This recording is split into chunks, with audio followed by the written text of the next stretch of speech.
Welcome to Office Hours. I'm Georgia Howe. Today, we sit down with the former governor of South Carolina and former ambassador to the United Nations, Nikki Haley. Ambassador Haley's new PragerU video is titled China, Friend or Foe, where she discusses the biggest challenge America faces on the world stage. During the Cold War, we limited trade with the communist Soviet Union. Ambassador Haley says it's time we do the same for communist China. Let's jump right in.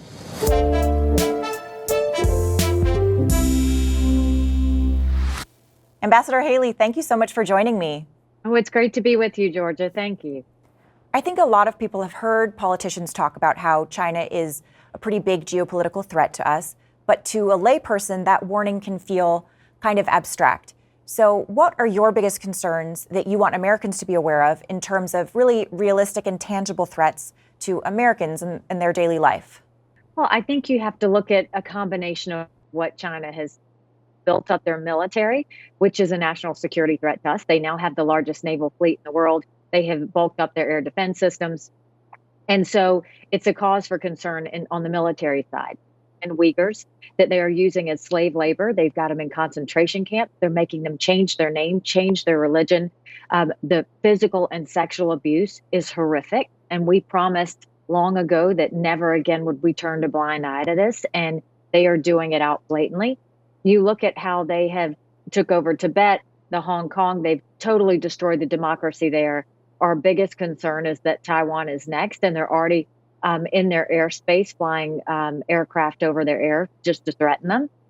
You look at the intellectual property. They have been stealing intellectual property from us for years. Years ago, both sides, Republicans and Democrats, thought that if we were nice to China, if we helped them get into the World Trade Organization, that they would want to be like us. They don't want to be like us. They want to be communists. And we have to change our attitude to how we treat them. President Xi started a commission a few years ago that he personally chairs. And it says any company that does business in China has to cooperate with the Chinese military. Now, think about our data. Think about all the information that the tech companies have on us. And know that now the Chinese military has that as well. And then take it a step further.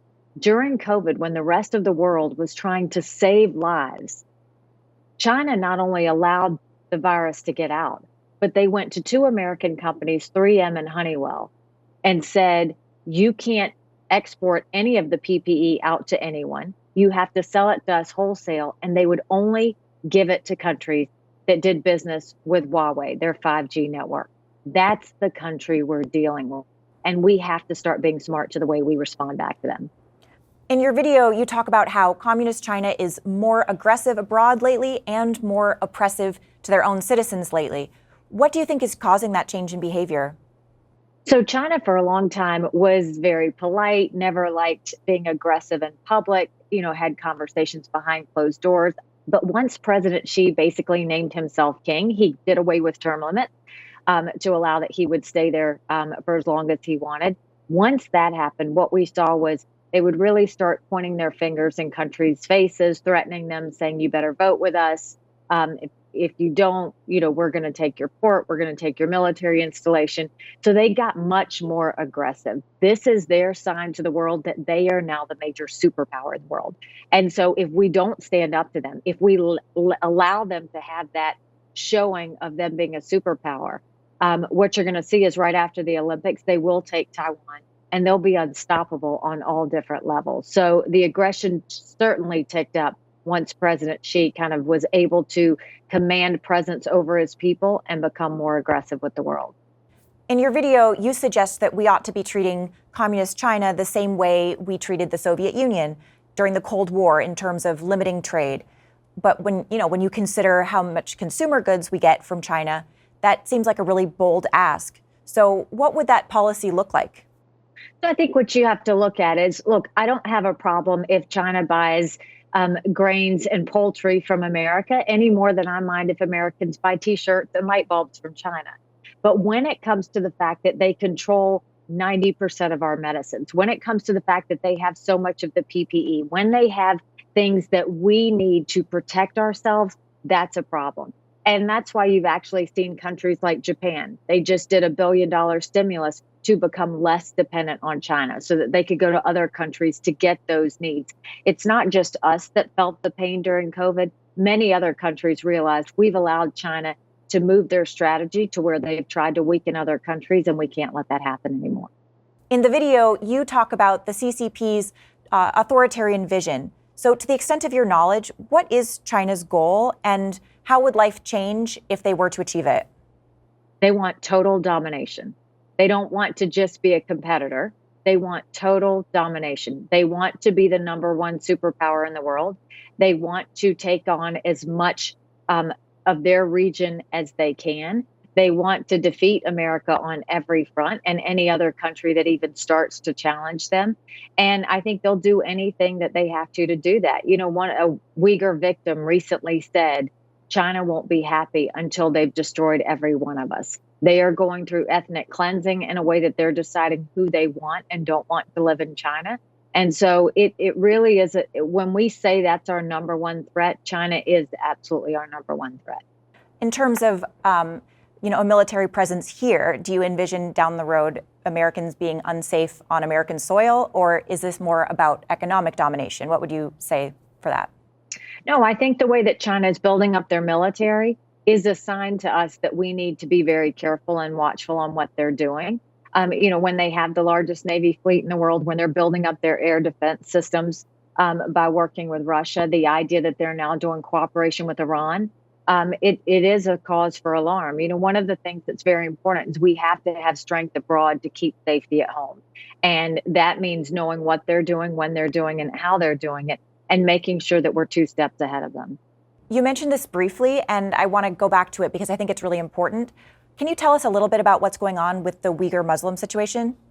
So just imagine they are taking on 1 million Muslim Uyghurs. They are now starting to do this with Christians as well. They are literally taking kids from their homes, taking parents, putting them in concentration camps, making them change their name, change their religion, putting them in forced labor. And the physical and sexual abuse that is happening to these people is unthinkable. And they're doing it under the eyes of the world. This is a time where America has to step up. I mean, if ever there was a time that you see people being physically, sexually abused, it's genocide. We have to start standing up for them, because if they can do this to people in their own country, they're going to think they can do this to people outside of their country. And it's something where they don't want the world talking about it. And it's something that I think that we as Americans have to be loud about. And I think what you're seeing is other countries are being loud about that as well. It's why Canada has recently called for the boycott of the Olympics. It's why Australia has recently called them out for their behavior. Other countries are starting to notice this as well. And I think we have to coalesce around the fact that we have to hold China accountable. Some pushback you might get for even bringing up this issue is that you are pitting American citizens against Chinese citizens. What would you say to address people who have that concern? Well, I don't think this is American citizens against Chinese citizens. I think this is America against the Communist China Party. So much of this is President Xi. The Chinese people are following along with President Xi and going along with it. So yes, it's a concern, but I think you also have to understand it's the reason why we're kind of focusing on our universities. When they send Chinese students to our universities, what we know is that they're sending research and intel back. They are basically spies. What we know is when Chinese business people come here, we know that they are trying to steal intellectual property. That's a fact. And I think that we have to be realistic. We don't ever want hate. We don't ever want to do anything that's going to, harm innocent people. What we do want to do is make sure that we are strategic about how we deal with the Chinese Communist Party and that we let them know we're on to them. And I think that there's safety precautions that we can do here. But I think that people have to be realistic. You can't turn the other way and act like this isn't happening. I think that's what we've done for far too many years. And I think we have to start addressing that now. In terms of our current policy towards China, what would you say we're doing right and what would you say we're doing wrong? Well, I think through the Trump administration, it was the first time they called them out and started holding them accountable. So the president actually put policies in place and said that if they continued to steal intellectual property, then we were going to put sanctions on them. I think we need to be able to follow through on that. Should we see that happen? We continue to call them out for their aggression in the South China Sea. And I think that the only thing that we're not doing is really getting a stronger alliance with other countries so that it's not just the U.S. versus China, but that it's a coalition of countries holding China accountable. All right. Well, Ambassador Haley, where can people find you online? Well, they can go to standforamericanow.com and look and see all the different information that we put out every day. We have a daily newsletter. We'd love to have your readers sign on. So standforamerica.com. And you can find out more about China, foreign policy, domestic policy, and so many other issues. Ambassador Haley, thank you so much for joining me. Thanks so much. It was great. Folks, make sure to go out and buy Ambassador Haley's book, With All Due Respect, Defending America with Grit and Grace. And that's the end of today's Office Hours. Make sure to tune in next week for our conversation with a new PragerU presenter. I'm Georgia Howe. Thanks for tuning in.